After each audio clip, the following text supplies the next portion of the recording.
নমস্কার, আমি আপনাদের স্নেহের ভালোবাসার কবি সুব্রত মিত্র। আর কিছুক্ষণের মধ্যেই আমরা 2024 সালকে বিদায় জানাতে চলেছি। হ্যাঁ, আমরা সমগ্র বিশ্ববাসী এবং ভারতবাসী, বিশেষ করে আমরা এই ভারতের বুকে ঐতিহাসিকভাবে এই 2024 সালে কি কি পেয়েছি বা কি কি হারালাম তা যদি একবার ফিরে দেখি। আমরা এই 2024 সালে এক ঐতিহাসিক সফলতা পেয়েছি। হ্যাঁ, যে সফলতা আমাদের কাছে এক স্বপ্ন ছিল, যা বাস্তবায়িত হয়েছে। সেই রাম মন্দির উদ্বোধন সম্ভব হয়েছে এই 2024 সালে। হ্যাঁ, আমরা এই 2024 সালে আরো এক ঐতিহাসিক চিহ্ন স্থাপন করতে পেরেছি। চন্দ্রযান 3-এর সফল উৎক্ষেপণ এই 2024 সালে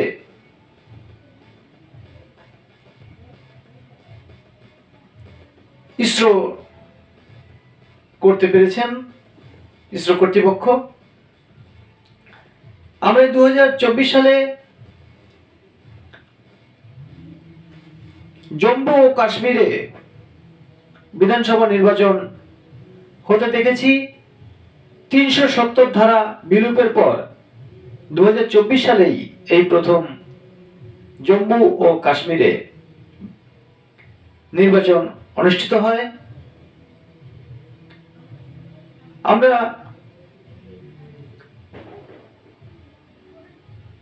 অনন্ত আম্বানির বিবাহ উদযাপন দেখেছি। আরেকটি ছোট্ট মন্দ লাগা খবর, ভারতের তথা বিশ্বের অন্যতম বিখ্যাত ক্রিকেটার ভারতীয় অধিনায়ক বিরাট কোহলির আন্তর্জাতিক ক্রিকেট থেকে অবসর এই 2024 সালেই ঘটেছে। আমরা 2024 সালে অসমের ভয়াবহ বন্যা দেখেছি, অনেক মানুষের যে দুর্দশা। আমরা দেখেছি দিল্লির ভয়াবহ বায়ু দূষণ। এর পাশাপাশি আরো একটি অত্যন্ত মর্মান্তিক খবর, আমাদের প্রাক্তন প্রধানমন্ত্রী মাননীয় ডক্টর মনমোহন সিংকে আমরা হারালাম। মাননীয়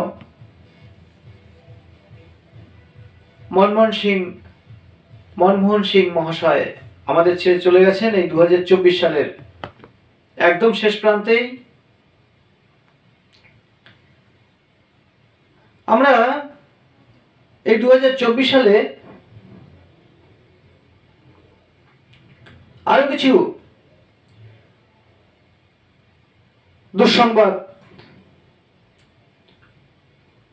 দুঃসংবাদকে মেনে নিয়েছি।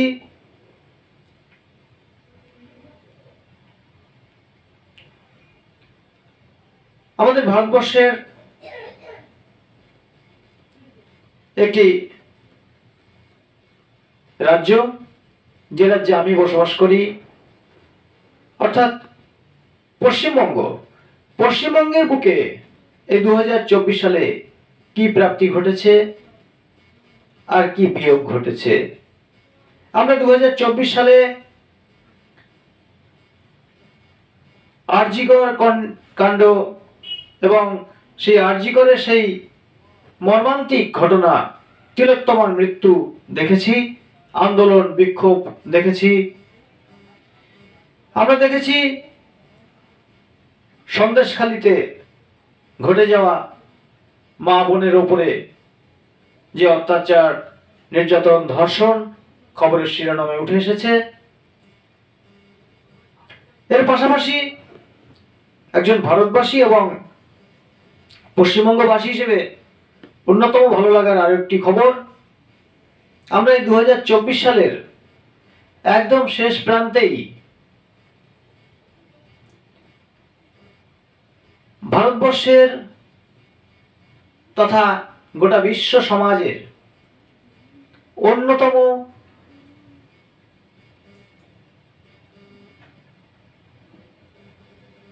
অভিনেতা মাননীয় মিঠুন চক্রবর্তী মহাশয়ের দাদা সাহেব ফালকে পুরস্কার প্রাপ্তি। আমরা আরো একটি বেদনার খবর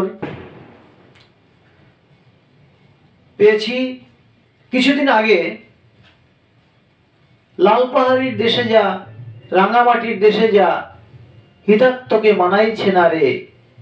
হ্যাঁ, সেই লালপাহাড়ির দেশে যা, রাঙামাটির দেশে যা এই গানের স্রষ্টা কবি অরুণ কুমার চক্রবর্তী মহাশয়কে হারিয়েছি। এ গেল ভারত এবং ভারতের অন্যতম রাজ্য পশ্চিমবঙ্গের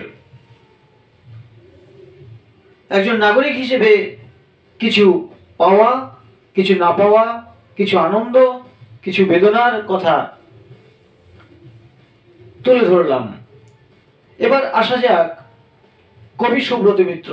ও আরেকটি কথা যেটা না বললেই নয়, আমরা একটা ভয়াবহ সময়ের মধ্য থেকে এগোচ্ছি। আমাদের পার্শ্ববর্তী রাষ্ট্র বাংলাদেশ, এই বাংলাদেশ কিভাবে একটা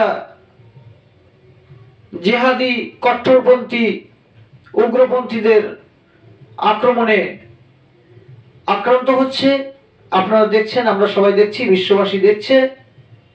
আমরা এই 2024 সালেই দেখেছি একটি দেশের প্রধানমন্ত্রী নিজের প্রাণ বাঁচাতে দেশ ছেড়ে চলে যাচ্ছেন। হ্যাঁ, এমন মর্মান্তিক ঘটনা আমরা এই 2024 সালেই দেখেছি। আমরা দেখেছি বাংলাদেশের যে ইস্কন মন্দিরের যে চিন্ময় কৃষ্ণ প্রভু, তাকে জেলবন্দি করা হয়েছে, মুক্তির দাবিতে আন্দোলন বিক্ষোভ চলছে। প্রচুর হিন্দুদের, সনাতন ধর্ম অবলম্বী মানুষদের ঘরবাড়ি ভাঙচুর, ধর্ম রূপান্তর, নির্যাতন চলছে। এগুলো আমরা এই 2024 সালে দেখেছি এবং দেখছি। হ্যাঁ, এবার আসা যাক কবি সুব্রত মিত্র অর্থাৎ আমি এই 2024 সালে কি পেলাম, কি হারালাম। হ্যাঁ, আমি এই 2024 সালে অত্যন্ত লড়াইয়ের মধ্য থেকে আমি আমার মানবিক পরিচয়, আমার সামাজিক দায় আমি প্রমাণ করার চেষ্টা করেছি। সেই পরিপ্রেক্ষিতে আমাকে কয়েকবার আক্রান্ত হতে হয়েছে। আমি এই 2024 সালেই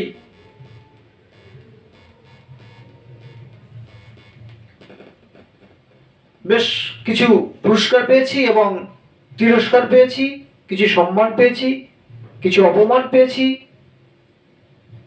এই 2024 সালেই আমাকে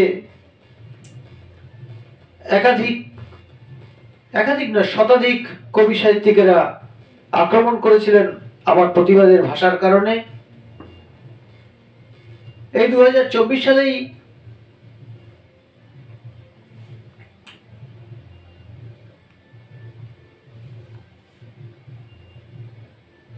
আমরা